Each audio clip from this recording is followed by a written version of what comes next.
नमस्कार। आकाशवाणी जयपुर अजमेर से प्रस्तुत हैं प्रादेशिक समाचार। मुख्य समाचार। प्रधानमंत्री नरेंद्र मोदी देश में रेडियो प्रसारण को बढ़ावा देने के लिए कल 91 एफएम ट्रांसमीटरों का उद्घाटन करेंगे। इनमें राज्य के 13 एफएम ट्रांसमीटर भी शामिल। भारतीय रिजर्व बैंक के गवर्नर शक्तिकांत दास ने कहा, भारतीय बैंकिंग प्रणाली पर वैश्विक घटनाक्रमों का कोई खास प्रतिकूल असर नहीं। सूडान में फंसे प्रवासी भारतीयों के साथ 34 प्रवासी राजस्थानी भी प्रदेश लौटे। और राज्य के ज्यादातर जिलों में अगले 2 दिन तेज हवा के साथ हल्की बारिश की संभावना। समाचारों के साथ मैं शीला चावला। और अब समाचार विस्तार से। प्रधानमंत्री नरेंद्र मोदी देश में रेडियो प्रसारण को बढ़ावा देने के लिए कल 91 एफएम ट्रांसमीटरों का उद्घाटन करेंगे। 100 वॉट के एफएम ट्रांसमीटरों का शुभारंभ वीडियो कॉन्फ्रेंस के जरिए किया जाएगा। इन ट्रांसमीटरों को 18 राज्यों और 2 केंद्र शासित प्रदेशों के 84 जिलों में स्थापित किया गया है। एफएम के इस विस्तार का मुख्य उद्देश्य आकांक्षी जिलों और सीमावर्ती क्षेत्रों में रेडियो प्रसारण को बढ़ावा देना है। जिन राज्यों और केंद्र शासित प्रदेशों में रेडियो प्रसारण को बढ़ावा दिया जा रहा है, उनमें राजस्थान, बिहार, झारखंड, ओडिशा, पश्चिम बंगाल, असम, मेघालय, नागालैंड, हरियाणा, उत्तर प्रदेश, केरल, छत्तीसगढ़, गुजरात, मध्य प्रदेश, महाराष्ट्र और लद्दाख शामिल हैं। आकाशवाणी की इस सेवा के विस्तार से इस मीडियम से वंचित अतिरिक्त 2 करोड़ लोग अब जुड़ जाएंगे और लगभग 35,000 वर्ग किलोमीटर के दायरे में रेडियो प्रसारण संभव हो सकेगा। राजस्थान में 13 नए एफएम ट्रांसमीटर शुरू होंगे।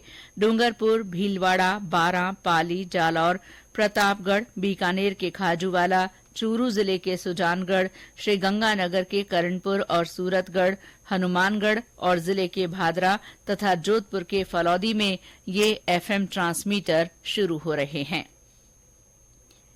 प्रधानमंत्री नरेंद्र मोदी आगामी रविवार 30 अप्रैल को सुबह 11 बजे आकाशवाणी के मन की बात कार्यक्रम में अपने विचार साझा करेंगे। ये इस मासिक कार्यक्रम की 100वीं कड़ी होगी।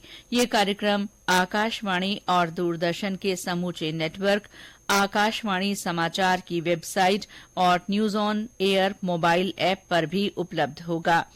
आकाशवाणी समाचार, दूरदर्शन समाचार, प्रधानमंत्री कार्यालय तथा सूचना और प्रसारण मंत्रालय के YouTube चैनलों पर भी ये कार्यक्रम सुना जा सकता है। हिंदी प्रसारण के तुरंत बाद इसे क्षेत्रीय भाषाओं में प्रसारित किया जाएगा। केंद्रीय कृषि और किसान कल्याण मंत्री नरेंद्र सिंह तोमर ने कहा है कि केंद्र सरकार किसानों की हर संभव मदद कर रही है। उन्होंने कहा कि किसान खेती में तकनीक का अधिक से अधिक उपयोग करें, इसके लिए व्यापक पैमाने पर काम किया जा रहा है। श्री तोमर आज नई दिल्ली में Confederation of Indian Industries CII और tractor and mechanisation association TMA की ओर से फार्म मशीनरी टेक्नोलॉजी पर आयोजित शिखर सम्मेलन में बोल रहे थे। उन्होंने कहा कि कृषि यंत्रीकरण के लिए 2014 से 2023 तक राज्यों को 6,120 करोड़ रुपए से अधिक की राशि केंद्र की ओर से जारी की गई है। भारतीय रिजर्व बैंक के गवर्नर शक्तिकांत दास ने कहा है कि भारतीय बैंकिंग प्रणाली मजबूत बनी हुई है और वैश्विक घटनाक्रमों का इस पर खास प्रतिकूल प्रभाव देखने को नहीं मिला है। श्री दास ने आज मुंबई में वित्तीय क्षेत्र की मजबूती पर एक वैश्विक सम्मेलन को संबोधित करते हुए ये बात कही। उन्होंने कहा कि रिजर्व बैंक भविष्य के लिए भारतीय वित्तीय प्रणाली को मजबूत करने और इसकी सतत वृद्धि को समर्थन देने के लिए प्रतिबद्ध है। देश में पिछले 24 घंटे के दौरान 9,355 लोगों में कोविड संक्रमण की पुष्टि हुई है। स्वास्थ्य मंत्रालय के अनुसार 12,932 लोग संक्रमण से मुक्त भी हुए हैं। इसके बाद देश में कोविड के सक्रिय रोगियों की संख्या 57,410 हो गई है। कोविड से स्वस्थ होने की दर 98.69% है। प्रदेश में कोविड के मामले फिर बढ़ रहे हैं। पिछले 20 दिन में सक्रिय मामलों की संख्या 200 से बढ़कर 3,440 हो गई है। इस महीने की शुरुआत में संक्रमण दर 2% से कम थी, जो अब बढ़कर करीब 6% हो गई है। कोरोना संक्रमण के मामले अब सभी जिलों में फैल गए हैं। संक्रमण के मामले बढ़ने के साथ ही लोगों ने भी सतर्कता फिर से बरतना शुरू कर दिया है। एयरपोर्ट, रेलवे स्टेशनों और भीड़भाड़ वाले अन्य स्थानों पर लोग मास्क पहनने लगे हैं। कोविड से इस महीने कुछ लोगों की मृत्यु भी हुई है, लेकिन इनमें ज्यादातर लोग उम्र दराज हैं। ये समाचार आकाशवाणी जयपुर अजमेर से प्रसारित किए जा रहे हैं। सूडान में फंसे प्रवासी भारतीयों को भारत लाने के केंद्र सरकार के अभियान के तहत अब तक 34 प्रवासी राजस्थानी भी स्वदेश लौट चुके हैं। राजस्थान फाउंडेशन के आयुक्त धीरज श्रीवास्तव ने आकाशवाणी को बताया कि कल 29 प्रवासी राजस्थानी नई दिल्ली लौटे थे। आज सूडान से मुंबई पहुंची उड़ान में 5 और प्रवासी राजस्थानी स्वदेश लौटे हैं। उन्होंने बताया कि दिल्ली लौटे प्रवासियों को राज्य सरकार की ओर से उनके गांव भेजा गया है। श्रीयुत श्रीवास्तव ने बताया कि सूडान में फंसे ज्यादातर लोग शेखावाटी अंचल के हैं। इसके अलावा नागौर, बीकानेर, जालौर के भी कई प्रवासी हैं।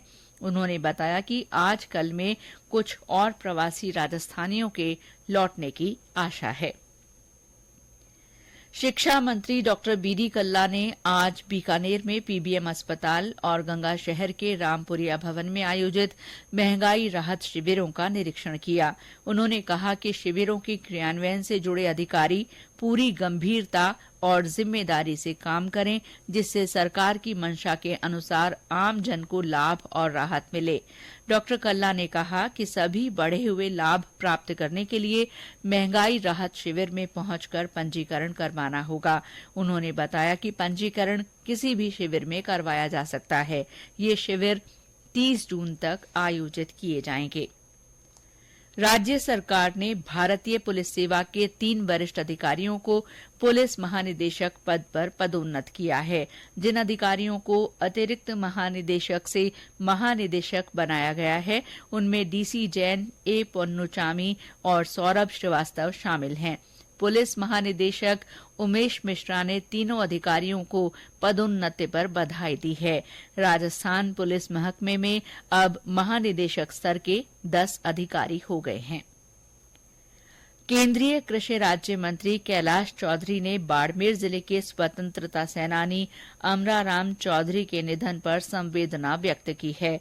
उन्होंने ट्वीट कर कहा कि अमराराम जी ने देश दुनिया के विभिन्न युद्धों में अद्भुत शौर्य का प्रदर्शन करने के साथ ही मारवाड़ क्षेत्र में शिक्षा की अलख जगाने में अतुलनीय योगदान दिया। इसके लिए उन्हें हमेशा याद रखा जाएगा।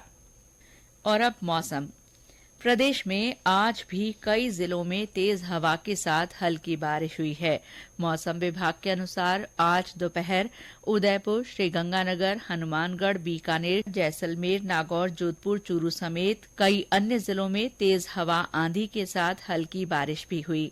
सिरोही जिले में भी कई जगह बारिश हुई है। सिरोही जिले में आज मौसम में अचानक बदलाव आने से यहां पर हल्की बारिश हुई है तथा लोगों को गर्मी से राहत मिली है। सिरोही जिले के पिंडवाड़ा सहित विभिन्न स्थानों पर आज सुबह से ही आसमान में बादल छाए हुए थे तथा दोपहर के बाद मौसम में अचानक बदलाव आया और पिंडवाड़ा सहित विभिन्न स्थानों पर धूल भरी आंधियां चलना शुरू हुई और कुछ ही देर में बारिश होना शुरू हो गई। करीब 15 मिनट तक चली इस बारिश से सड़कों पर भी पानी बहने लगा। आज हुई इस बारिश से लोगों को यहाँ पर गर्मी से राहत भी मिली है। मौसम केंद्र जयपुर ने आज और कल ज्यादातर जिलों में तेज हवा, हल्की बारिश और बिजली गिरने का अनुमान जारी किया है। केंद्र के निदेशक डॉक्टर राधेश्याम शर्मा ने बताया कि अगले 3-4 दिन ऐसा ही मौसम बने रहने के आसार हैं। एक नया पश्चिमी विक्षोभ राजस्थान के ऊपर सक्रिय हुआ है। इस सिस्टम का असर 28, 29 और 30 अप्रैल को और बढ़ेगा, क्योंकि राजस्थान के ऊपर एक साइक्लोनिक सर्कुलेशन बनने की संभावना है। इसके असर से ज्यादातर इलाकों में मेघ गर्जन, थंडरस्टॉर्म के साथ तेज हवाएं और हल्के से मध्यम दर्जे की बारिश होने की संभावना बनी हुई है। इसके बाद मई के प्रथम सप्ताह में भी कुछ स्थानों पर आंधी बारिश की गतिविधियां जारी रहेगी और जो तापमान है वो ज्यादातर स्थानों पर 37 डिग्री से नीचे रहेंगे, यानी हीट वेव की संभावना अभी भी अगले एक सप्ताह तक नहीं है। आवास और शहरी मामलों के मंत्रालय द्वारा हाल ही में शुरू किए गए शहर सौंदर्य प्रतियोगिता पोर्टल को अब लाइव कर दिया गया है। देश के शहरी स्थानीय निकाय अब www.citybeautycompetition.in पर इस प्रतिस्पर्धा के लिए अपनी प्रविष्टि भेज सकेंगे। इस प्रतिस्पर्धा का उद्देश्य सुंदर, नवाचारी और समेकित सार्वजनिक स्थान निर्मित करने के लिए देश के वार्डों और शहरों द्वारा किए गए परिवर्तनकारी प्रयासों को प्रोत्साहित करना है। स्वायत्त शासन विभाग द्वारा राज्य के नगरीय निकायों में 13,184 सफाई कर्मचारियों के पदों पर भर्ती के लिए जारी की गई अधिसूचना स्थगित करने के बावजूद राजधानी जयपुर समेत प्रदेश के अन्य नगरीय निकायों में शुरू हुई सफाई कर्मियों की हड़ताल खत्म नहीं हुई है। संयुक्त वाल्मीकि सफाई श्रमिक संघ ने साफ कर दिया है कि उनकी अभी सिर्फ एक मांग मानी गई है। जब तक सरकार की ओर से नई भर्ती विज्ञप्ति जारी नहीं की जाती और उसमें आरक्षण पद्धति को हटाकर वाल्मीकि समाज को प्राथमिकता नहीं दी जाती, तब तक उनकी हड़ताल जारी रहेगी। और अंत में मुख्य समाचार एक बार फिर। प्रधानमंत्री नरेंद्र मोदी देश में रेडियो प्रसारण को बढ़ावा देने के लिए कल 91 एफएम ट्रांसमीटरों का उद्घाटन करेंगे। इनमें राज्य के 13 एफएम ट्रांसमीटर भी शामिल हैं। भारतीय रिजर्व बैंक के गवर्नर शक्तिकांत दास ने कहा है कि भारतीय बैंकिंग प्रणाली पर वैश्विक घटनाक्रमों का कोई खास प्रतिकूल असर नहीं पड़ा है। सूडान में फंसे प्रवासी भारतीयों के साथ 34 प्रवासी राजस्थानी भी प्रदेश लौटे। और राज्य के ज्यादातर जिलों में अगले 2 दिन तेज हवा के साथ हल्की बारिश की संभावना है। इसके साथ ही प्रादेशिक समाचार बुलेटिन समाप्त हुआ। नमस्कार।